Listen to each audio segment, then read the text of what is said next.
Well, we've all joked about that saying, if you don't like the weather in Kansas, just wait a few days and it'll change.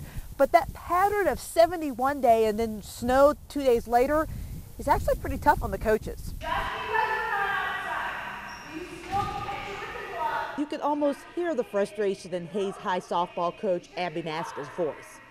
This is the third day this week her team has been inside because of the weather, making it hard for them to get much quality work done. It's been really tough to accomplish the things we want to accomplish at this point in the season, so it's kind of made us backtrack a little bit. Next door in the main gym, Hays High head track coach Ryan Cornelson has a bigger problem, as in a bigger team, and dozens of kids all with limited space and different agendas. With the weather the way it is, we kind of got to make do with what we have and try to utilize the gym, the hallways, the weight room. We try to use it all. Cornelson, who also coaches the football team at Hays, says the challenges weather presents for him in the spring are completely different. There's a lot more kids out for track, boys and girls, and it's quite a bit different based on there's individual events, a lot of technique type stuff with jumpers and pole vaulters, and they just can't go when it's that cold out and wet. So football, you can kind of go through about anything, and track's a little bit different.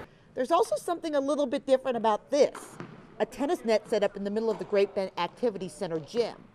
But on a day when it's cold and wet, it's just what the Panthers have to do to, well, make do. When we come indoors, the basketball court is a really fast court, so we can't simulate exactly how we're going to be playing outside. All three coaches agree that when the weather forces them inside, practices become less about getting ready for the next game, match, or meet, and more about conditioning and fundamentals. We are really limited to mostly just some really basic fundamental technique drills, basically drills that don't require a lot of space. We try to improve in conditioning, do what we can with individual events, but look to try to get in better shape. And when the nicer weather comes, they can take solace in the fact that they're not alone. You know, I don't think anybody has an advantage. It's cold everywhere. And then there's the obvious issue of games postponed either by cold, rain, or snow needing to be rescheduled, which is not only hard on the coaches, but also a challenge to the administrators.